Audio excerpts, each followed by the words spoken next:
Hey everyone and welcome. Today I'm going to show you how to open a Revolut account in Dubai. Let's get started. After opening the app, choose the country Dubai and then type a number.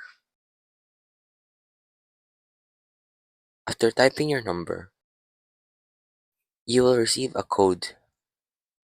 Type the code and after that, you'll now have the option to turn on notifications.